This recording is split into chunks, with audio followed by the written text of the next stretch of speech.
নমস্কার। পশ্চিমবঙ্গে মানুষদের জন্য নতুন একটা উদ্যোগ চালু করে দিল পশ্চিমবঙ্গের নতুন সরকার শুভেন্দু অধিকারী মহাশয়।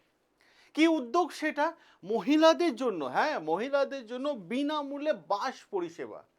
যেখানে রাজ্যের লক্ষ লক্ষ নারী যাত্রী একটা বড় স্বস্তির খবর উঠে এসেছে এবং কর্মীজীবী মহিলা থেকে শুরু করে ছাত্রীরা, গৃহবধূরা থেকে শুরু করে স্বনির্ভর গোষ্ঠীর সদস্যরা সকলে এই প্রকল্পের সুবিধা পাচ্ছেন।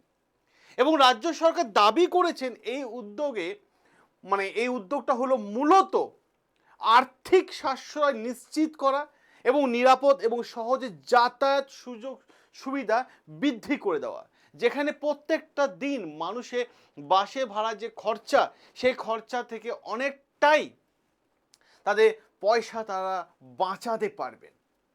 এবার প্রশ্ন হচ্ছে, এখানে আমি যদি কয়েকটা বিষয় আমি আপনাদের সামনে তুলে ধরি, তা বেশ কিছু জায়গা ক্লিয়ার হয়ে যাবে।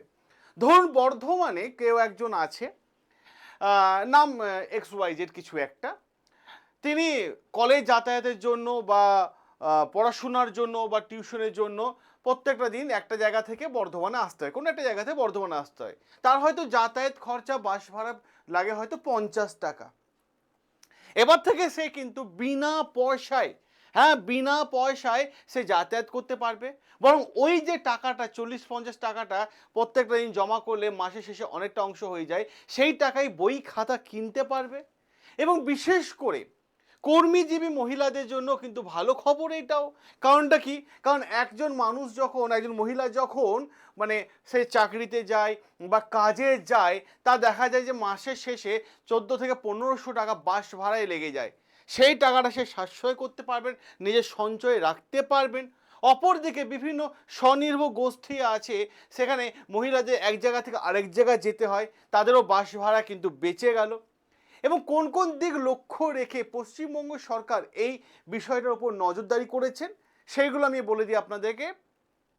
সেগুলো হচ্ছে, মহিলাদের জন্য সরকারি বাসে মানে বিনামূল্যে যাত্রী সুবিধা দেওয়া, প্রতিদিন যাতায়াতের খরচা কম পড়ে বলে সংসার হয়তো অভাব লেগে থাকতে পারে, সেই দিক থেকে একটা মানে মানে শান্তর জায়গা বিষয় তৈরি হয়ে গেছে। সাথে সাথে কর্মজীবী নারী এবং ছাত্রীদের জন্য বড় সুবিধা, শহর ও গ্রামে নারীদের চলাচল করা আরও সহজ হয়ে যাবে এবং বিশেষ করে মহিলাদের শিক্ষা, কর্মসংস্থান এবং স্বনির্ভর গোষ্ঠীর সুযোগ আরও বৃদ্ধি পাবে। এবার প্রশ্ন হচ্ছে, এই বিনামূল্যে বাস যে যাত্রা আপনারা করতে পারবেন, তার জন্য দরকার একটা কার্ড। এই কার্ডটা আপনারা কিভাবে বানাবেন সেই বিষয়ে আমরা কিন্তু আপনাদের সমস্ত তথ্য দিয়ে দেবো এবং সমস্ত তথ্য এই ভিডিওতে পাবেন, যার ফলে আপনার মনের মধ্যে আর কোনো প্রশ্ন তৈরি হবে না যে এই কার্ডের আবেদন কিভাবে করবেন, কোথা থেকে পাবেন, কি বৃত্তান্ত, সমস্ত বিষয় একটা মাত্র ভিডিওতে পাবেন। এবং তার আগে আমি আপনাদের সকলকে বলে দিই যে যারা দেখছেন ভিডিওটা ভালো লাগলে অতি অবশ্যই ভিডিওটাকে শেয়ার করে দেবেন এবং সকলের কাছে রিকোয়েস্ট, চ্যানেলটাকে সাবস্ক্রাইব করে নেবেন। কারণ এই বিষয়টার ওপর আমরা আরও 3-4টে ভিডিও বানিয়ে দেবো, যেখানে আপনাদের কার্ড বানাতে আরও সুবিধা হয়ে যাবে। বা আপনাদের যদি কার্ড বানাতে কোনো অসুবিধা হয়, কমেন্ট বক্সে কমেন্ট করবেন, আমরা সেই পয়েন্টগুলো বা সেই সমস্যাগুলো তুলে ধরে আমি আপনাদের আরও ভিডিও বানিয়ে দেবো। এবার প্রশ্ন হচ্ছে এই জায়গায়, দেখুন, নিখরচায় একদম সরকারি বাসে যাতায়াতের সুবিধার জন্য বিশেষ করে রাজ্যের সমস্ত ছোট রুট থেকে দূরপাল্লা রুট পর্যন্ত, হ্যাঁ, লং রুট পর্যন্ত আপনারা যাতায়াত করতে পারবেন মহিলারা।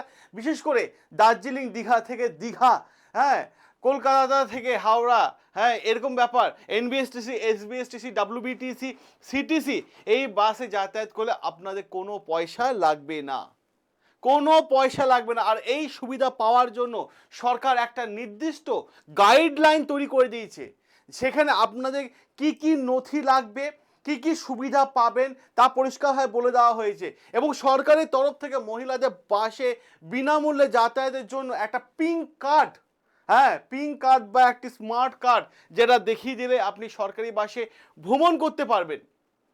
আর এই কার্ডটি মূলত আমি আপনাদের বলে দিই, এই কার্ডটি হচ্ছে ফ্রি ট্রাভেল পাস হিসাবে কাজ করবে, যাতে বাসে ওঠার পর কন্ডাক্টরকে আপনাকে দেখাতে, এবং কার্ডটা সুইপ মানে ব্যাংকে দেখেছেন বা দোকানে শপিং করতে গেলে কার্ড সুইপিং মেশিন থেকে সুইপ করে দিলে আপনার ওখান থেকে টাকা কেটে নেয়, এরকমই মেশিন থাকবে, সেখানে গিয়ে কার্ডটাকে আপনাকে সুইপ করে দিতে হবে এবং আপনার বাসে যাত্রী মানে জার্নি করার যে টাকা পয়সা সেটা সম্পূর্ণ ফ্রিতে হয়ে যাবে। শুধু স্ক্যান করে দিলে হবে এবং জিরো ভ্যালুর একটা টিকিট সংগ্রহ করতে পারবেন। এবার প্রশ্ন হচ্ছে, এই যে কার্ড, এই পিঙ্ক কার্ড পাওয়ার জন্য আপনাকে কি কি বিষয়ের ওপর মাথায় রাখতে হবে, যোগ্যতা কি হতে হবে? দেখুন, সবার প্রথম আবেদনকারীকে অতি অবশ্যই পশ্চিমবঙ্গের স্থায়ী বাসিন্দা হতে হবে। যারা ফ্রি বাসের সুবিধা নিতে চাইছেন তারা কিন্তু অতি অবশ্যই পশ্চিমবঙ্গের বাসিন্দা হতে হবে, ঠিক আছে? এবার দেখুন, এই স্মার্ট কার্ড তৈরি করার ক্ষেত্রে বয়সে কোনো সীমা দেওয়া হয়নি যে ভাই এখান থেকে এত বছর বয়স পর্যন্তই মানুষ মেয়েরা পাবে, এরকম কিচ্ছু বলে দেওয়া হয়নি। সমস্ত মহিলাদের জন্যই কিন্তু এই সুযোগ সুবিধা। এই কার্ডটি সম্পূর্ণ বিনামূল্যে দেওয়া হবে, কোনো পয়সা আপনার কাছ থেকে সরকার নেবে না, সম্পূর্ণ বিনামূল্যে এই কার্ডটি দেওয়া হচ্ছে। এই কার্ডটি তৈরি বা পাওয়ার জন্য কাউকে আপনাকে একটা টাকাও দিতে হবে না, দেখে নিন। সাথে সাথে তবে মনে রাখতে হবে, এই কার্ডটি হস্তান্তরযোগ্য নয়। মানে কি, কার্ডটা আছে হয়তো আপনার ছোট মেয়ের নামে, আপনার বড় মেয়ের নামে এখনো কার্ড হয়নি, বড় মেয়ে বাইরে যাচ্ছে, ছোট মেয়ে কার্ডটা দিয়ে দিলেন যে তুমি এইটা দেখিয়ে তুমি বাসে বিনা পয়সা যেতে পারবে, হবে না, কারণ হস্তান্তরযোগ্য নয়, নন ট্রান্সফারেবল বলেই দিয়েছে, উল্লেখ করে দিয়েছে। অর্থাৎ যার নামে কার্ড ইস্যু আছে তিনিই শুধুমাত্র এই সুবিধা বা এই সুযোগ তিনি ফ্রিতে পাবেন, এবং তার পরিবারে অন্য কেউ এই কার্ডটি ব্যবহার করতে পাবে না। সবার নামে, মহিলাদের যাদের যাদের নামে হবে, বাড়ি যে সমস্ত মহিলা আছে সবার নামে কার্ডটা করতে হবে। এটা কিন্তু দারুণ গুরুত্বপূর্ণ বিষয়, সকলের ক্ষেত্রে এই জায়গাটা মাথায় রাখবেন। সাথে সাথে কিভাবে স্মার্ট কার্ড তৈরি করবেন, দেখুন, অফলাইনে যদি আপনাকে তৈরি করতে হয় তাহলে আপনাকে আপনার বিডিও অফিসের সঙ্গে যোগাযোগ করতে হবে, বা এসডিও অফিসে বা আপনার পৌরসভায় গিয়ে যোগাযোগ করতে হবে, ঠিক আছে? পরিষ্কার হয়ে বলে দেওয়া হয়েছে, ফর্ম তুলে আবেদন করতে হবে। এছাড়া সরকারের নির্দিষ্ট অনলাইন পোর্টাল থেকেও এই স্মার্ট কার্ডের জন্য আপনি আবেদন করতে পারবেন। তাহলে যারা আবেদন করতে চাইছেন আপনারা বিডিও অফিস বা এসডিও অফিস বা মিউনিসিপ্যালিটি অফিস থেকে কিন্তু মানে ফর্ম সংগ্রহ করতে হবে আপনাদেরকে এই কার্ডটা পাওয়ার জন্য। এবং সাথে সাথে আর কি কি লাগবে, দেখুন, কি কি পরিচয়পত্র দেখাতে হবে কার্ডটা বানাতে গেলে। মোটামুটি 6টি পরিচয়পত্র কিন্তু আপনাকে দেখাতে হবে এই কার্ডটি তৈরি করার জন্য। 6টি পরিচয়পত্র লাগবে। কি, আপনার আধার কার্ড দরকার, সাথে সাথে ভোটার কার্ডে এপিক নাম্বার, দেখবেন যে ভোটার কার্ডের উপরে একটা এপিক নাম্বার থাকে, ওটাও লাগবে।